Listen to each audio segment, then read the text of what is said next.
Hello yoga जी। सतसाहिब जी। ठीक हो भगत जी? हाँ जी बढ़िया। भगत जी मैंने आपकी वीडियो देखी जी। तो मैंने नाम लिया जी इस 3 तारीख को 6 महीने हो गए भगत जी। अच्छा। और मैंने अपनी मम्मी को भी नाम दिला रखा है जी। उनको प्रेत बाधा है जी।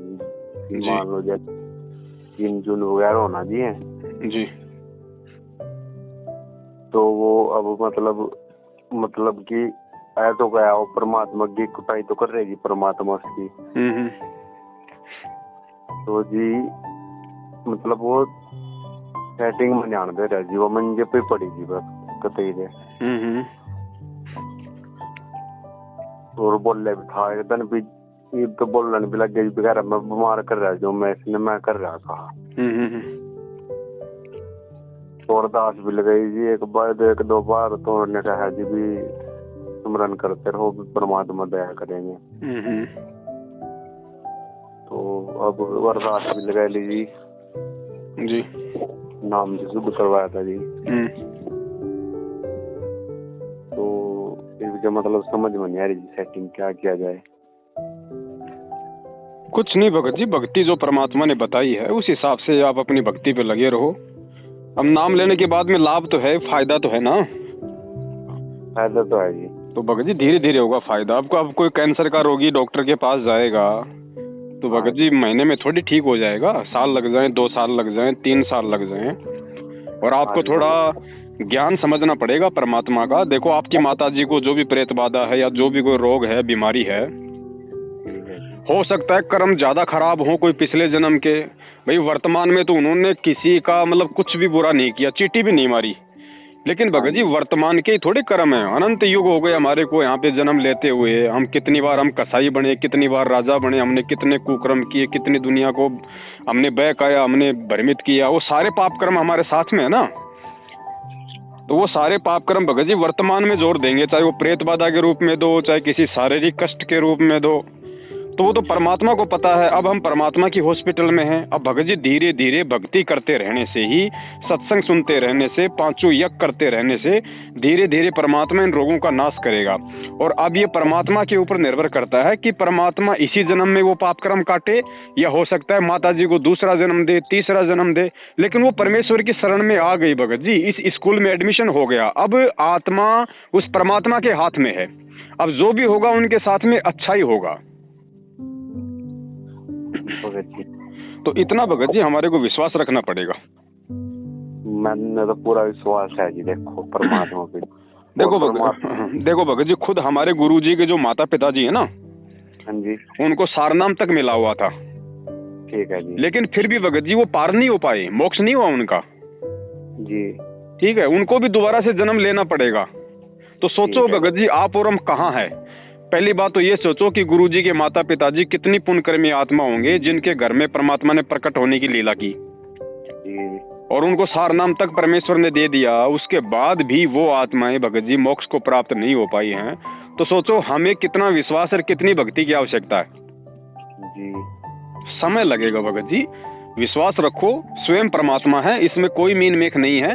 और हम परमात्मा की हॉस्पिटल में हैं। अब भगत जी ट्रीटमेंट वो अपने हिसाब से करेगा, हमसे पूछ के नहीं करेगा कि भाई हमारे को परमात्मा कब पार करेगा, कब नहीं करेगा, कब कौन सा सुख देगा, कौन सा हमारे ऊपर संकट आएगा, दुख आएगा, कैसे परमात्मा काटेगा। ये सारा काम भगत जी परमात्मा का है। भगत जी तो ज्ञान तो मैंने परमात्मा दे देते होगा जी। मुसलमान ने, पंडित ने, किसी ने नहीं अड़न देता जी। मैं अपने आज्ञा परमात्मा ने इतनी दया करके जी। जी जी जी। मुसलमानों में भी 10 में कर दो खड़े। अगर एक भी मुसलमान मतलब यूं नहीं कह सकता अब तक गलत करा बात ने जी। सही बात। इतना ज्ञान तो होगा जी। इस ज्ञान ने ना जी मेरी मतलब 1 साल पहले जी मेरे गीता ज्ञान समझ में आ गया था जी। तो मैं गीता पढ़े कर था जी। तो मतलब कि जैसे ये मेरे गुरु भाई है जी गाँव से ही, तो उन्होंने बताया भी ऐसे ऐसे लिखा गीता में। पहले तो मैं रट्टा लगा देख रहा था जी बगैर नाम के, बस ऐसे ही कुछ ना कुछ करने पर लगे रहते भी मान लो थोड़ा सुख मिल जाए किसी चीज वजह से। बस कुछ नहीं फायदा हो रहा था जी, मतलब जो पैसा था कमाने का सारा बीमारी में जा रहा था जी। जी। तो पता लगा जी इस तरह, तो मतलब दिमाग पर मैं लोड लगा जी इस चीज का ज्यादा। तो आज 6 महीने पहले बस मैं खत्म ही था जी बिल्कुल।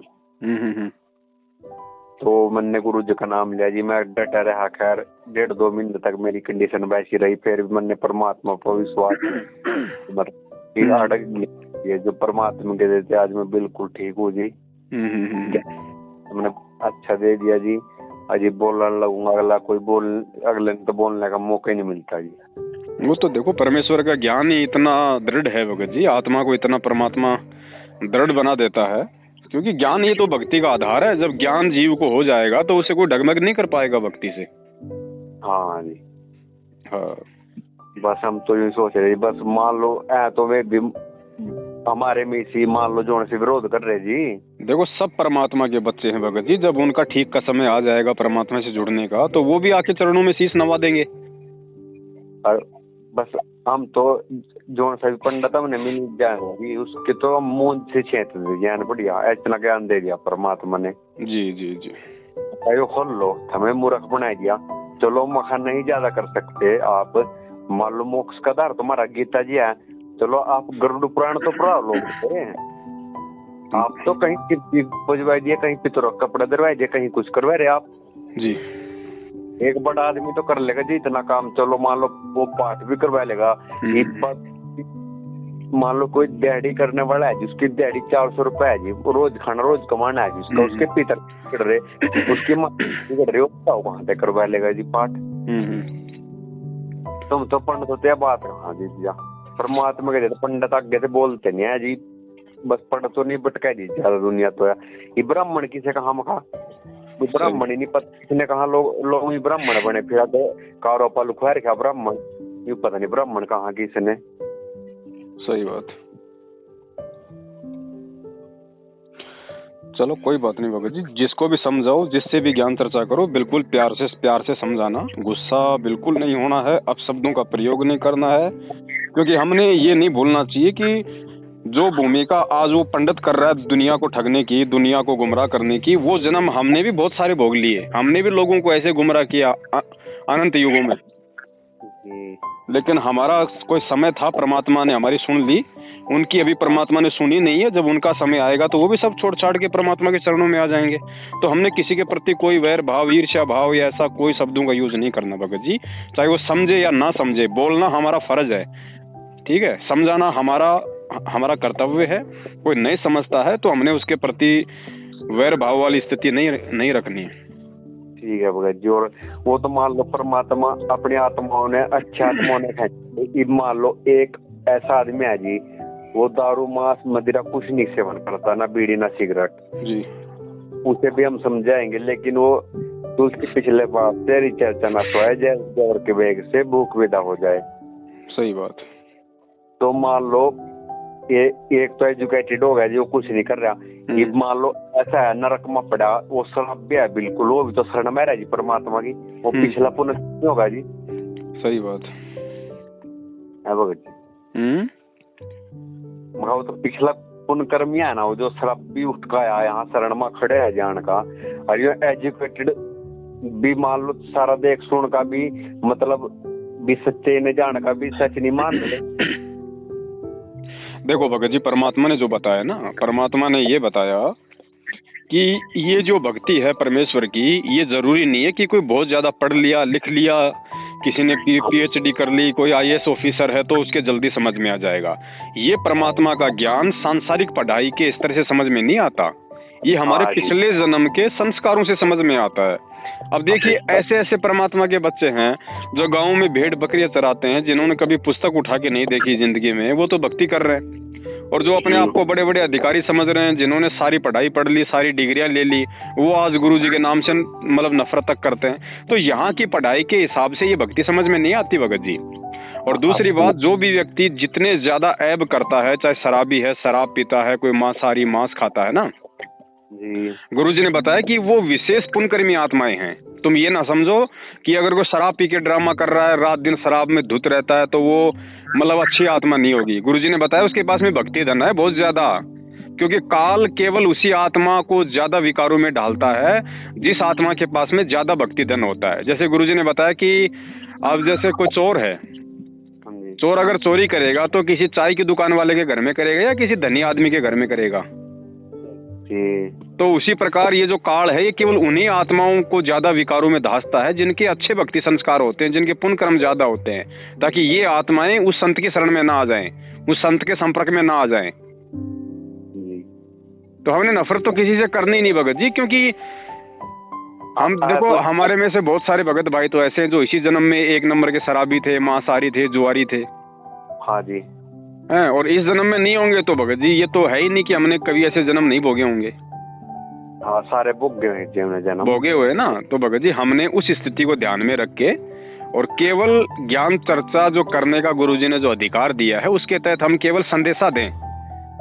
अगर कोई उसको स्वीकार करता है तो ठीक है, नहीं करता तो उसके पीछे नहीं लगना, फिर जबरदस्ती नहीं करना उसके साथ, वरना हम दोषी हो जाएंगे उल्टे परमात्मा जी।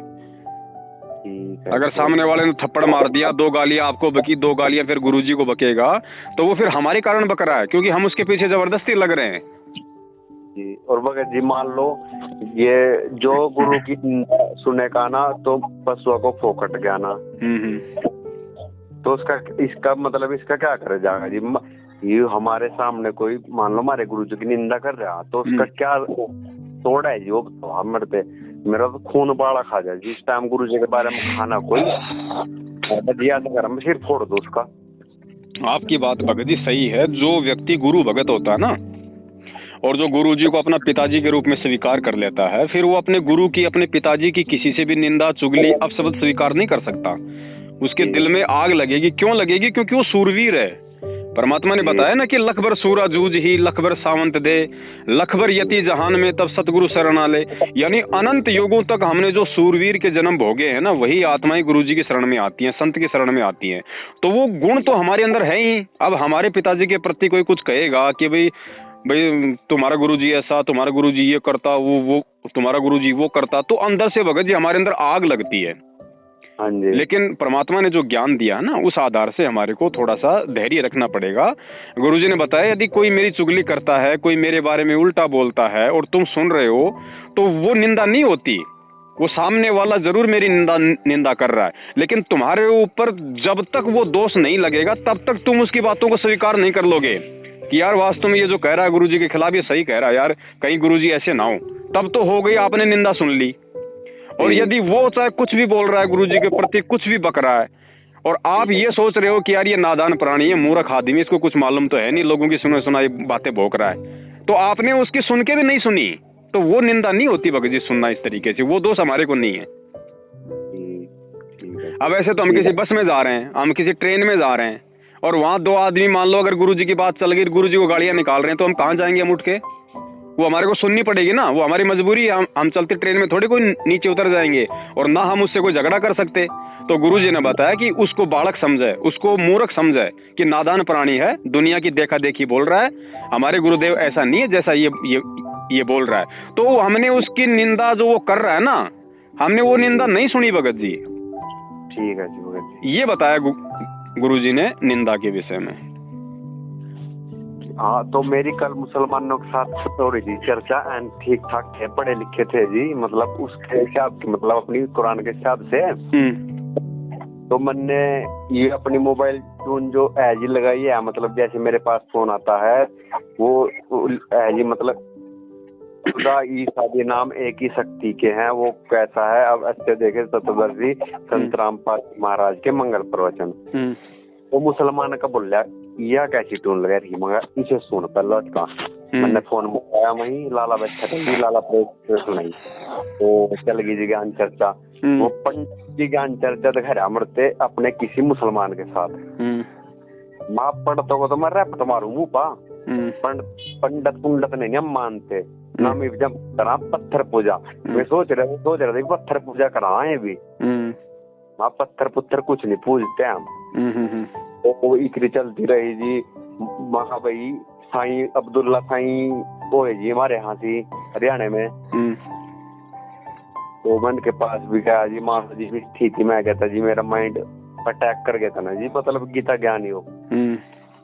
तो जी मन के पास भी गया, उन्हें उमर से पानी दिया, ज्वाइन दी, पड़का मतलब तकड़े साई हुए जी वे और साई थे जी। मुसलमानों के साई ने एक ने कलमा दिया था, भी वो कलमा था पढ़ता रोज ही लगा का भी इतने राम हो जाए, कुछ नहीं हुआ जी। मैंने कहे थे 4 माइंड बड़े डॉक्टर फेल हो गए जी, बिल्कुल कतई थे। फिर भी मेरा सूझ का बहुत मोटा हो गया था जी, सारा का सारा। तो बस तो फिर तो एक ही रास्ता है, हम गुरु जी परमात्मा आपके यहाँ बन। तो 3 जून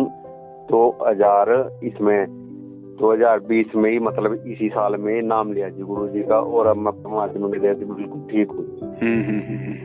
तो मैंने उनसे पूछा जी, चलो उसने वो ज्ञान चरित्र सुनाया, आप यूँ बताओ यो कचड़े खाना जोटे खाना कहाँ लिख रखा यू कह रहा है कर था अदीस में अदीस मखा अपनी आत्मानी किताब बता, इंजिल है है और वो ये कुरान शरीफ है, अदीस इनकी ऊपर की किताब नहीं है जी। हदीस किताब तो यही क्या है जी, हदीस आसमानी किताब नहीं है जी। मोहम्मद साहब ने कभी भी नमाज छुए तक नहीं, 64 लाख शिष्य हुए उनके उस टाइम में। अभी मूर्ति पूजा चले कर आती, मूर्ति पूजा का खंडन करा था मोहम्मद साहब की जीवनी देखियो, अंत समय कैसा बेकार गुजरा ना मोहम्मद साहब का, वो तड़प का मरे जी मोहम्मद साहब। मैंने पूछा, वो उसने सुना दी नमाज सुनाइए, इस नमाज की हिंदी बना कर सुना। हमारा भगत बताइए, वो मुसलमान जिसने नाम लिया जिसका चश्मे वाला, वो बताया ना भी हम तो ऑर्डर दे रहे परमात्मा थे नमाज में। तो मैंने कहा चल ठीक है, उसने मतलब पढ़ा लिखा था जी। मैं अच्छा ही बता मोहम्मद साहब के बाप का नाम क्या था? फिर कह रहा तो हमारे मौलवियों ने पता। फिर मैंने कहा अब्दुल्ला के घर से जहाँ में नूर उतरने वाला है, और दाई हलीमा गोद में तेरी चांद उतरने वाला है। तो एक दाढ़ी वाला और खड़ा था, कहा इसकी बात मतलब है। अब्दुल्ला था जिनके बाप का नाम, और दाई उस टाइम अलीमा नाम था उसका। तो यूं कह रहा वहां के जन्नत में जागा, मैं न जाना चाहूंगा जन्नत में, न जाना चाहूंगा दो जग में, न जाना चाहूंगा स्वर्ग में, और न जाना चाहूंगा नरक में। हम लोग जनवरण के चक्कर से बाहर निकलना।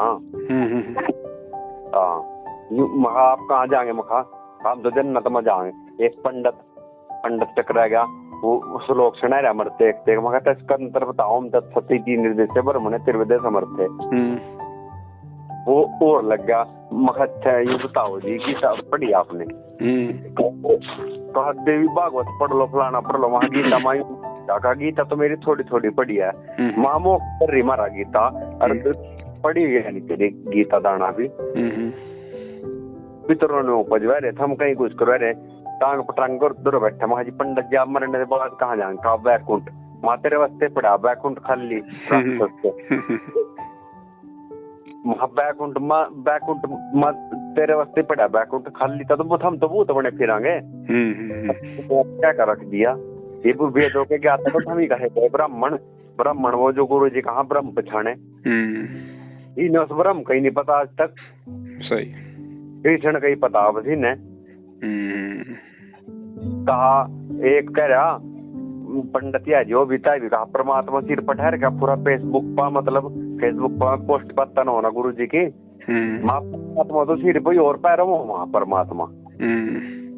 परमात्मा तो सिर पर होती वहाँ पैरों में थोड़ी हमारे परमात्मा। उसे गौर से पढ़े कर उन्हें उनका जोड़ का देख कर उस वाणी को क्या बना। कहा अपना तो एक महाकाल, अरे वो बद्रीनाथ महाकाल का भी काल है जिसकी पोस्ट पर है मैं। महाकाल का काल भी उसका क्या काल है जो भगत हो महाकाल का पता है ना, महाकाली का नहीं पता इन्हें और क्या पता होगा। इन्हें भी नहीं पता काल भी भगवान है। चलो भगत जी कोई बात नहीं, परमात्मा दया करें, जिससे भी ज्ञान चर्चा करो बड़े प्यार से विनम्रता से, ठीक है। और हमें भी गर्म होना पड़ जा ना भगत जी, हमें नहीं होना गर्म। अगर हम गर्म होंगे तो फिर परमात्मा हमसे दूर हो जाएंगे उसी क्षण। उसी क्षण हमारे से परमात्मा दूर होंगे, फिर हम जाने और फिर वो जाने। ठीक है भगत जी, चलो अब आपके साथ बात करके अच्छा लगा भगत जी। पर आप चलो अब हम आराम से चर्चा करेंगे। तो मतलब भगत जी हमारे भाव अच्छे हैं, हमारे भाव, हमारी सोच अच्छी है कि वो भी परमात्मा को जानने, पहचाने, उनके शरण में आए, जीवन सफल बनाए। लेकिन हमें ये भी नहीं भूलना चाहिए भगत जी, क्योंकि जब तक उस आत्मा का वो संस्कार नहीं आएगा तब तक हम लाख कोशिश कर लें, वो परमात्मा से नहीं जुड़ सकता। संदेशा हम दें, ये हमारा फर्ज है, लेकिन जबरदस्ती ना करें भगत जी।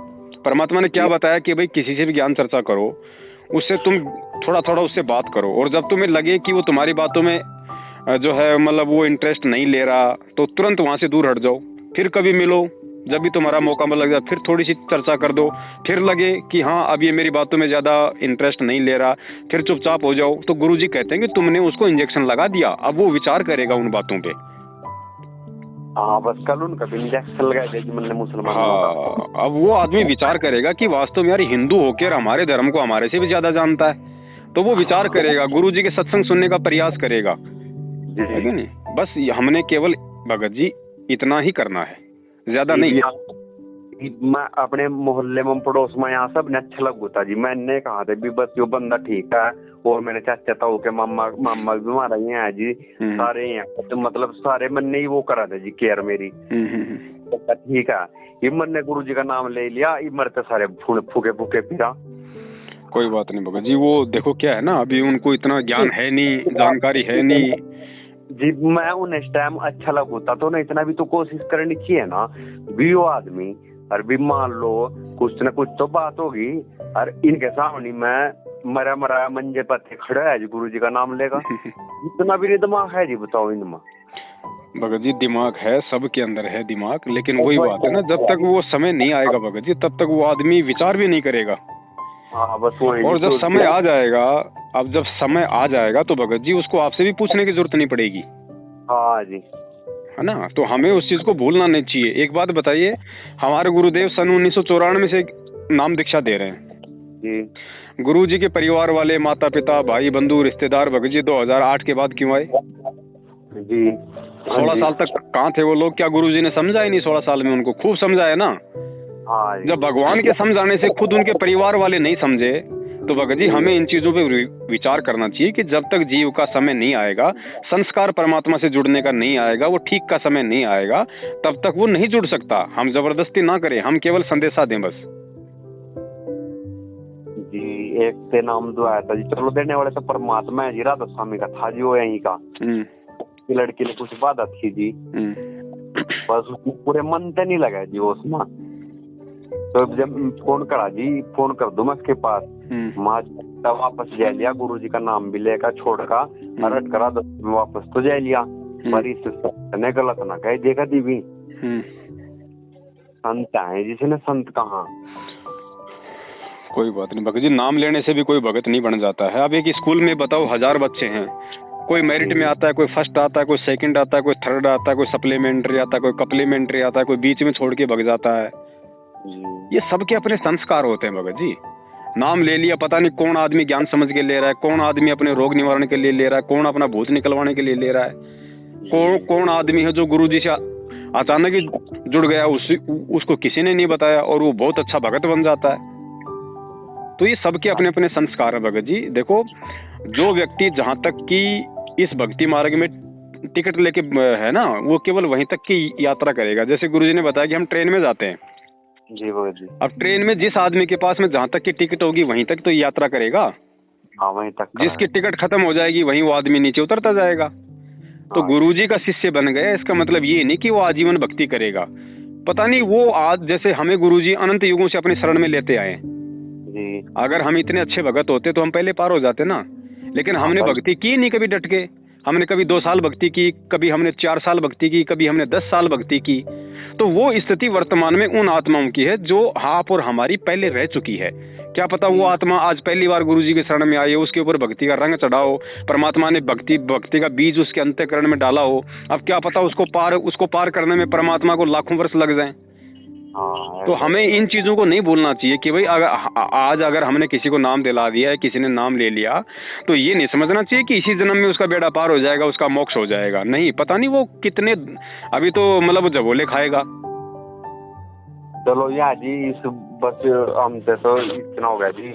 हम परमात्मा की शरण मान का बस उससे बचे जी। बस कोशिश करो इस मार्ग में आने के बाद में सबसे पहले भगत जी अपने आत्म कल्याण की आदमी को सोचनी चाहिए कि मेरी कोई मर्यादाओं में त्रुटि ना हो जाए, परमात्मा मेरे से रुष्ट ना हो जाए।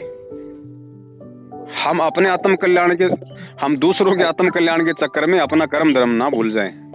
हाँ ऐसा है जी बात। बस मेरा तो पूरा विश्वास है जी परमात्मा का, मैं तो उन्हीं का जिंदा कर रहा हूँ जी। बिल्कुल अच्छी बात है। और परमात्मा से यही प्रार्थना करते रहो कि परमात्मा शरण में रखना, मालिक भक्ति भाव दिए रखना बस।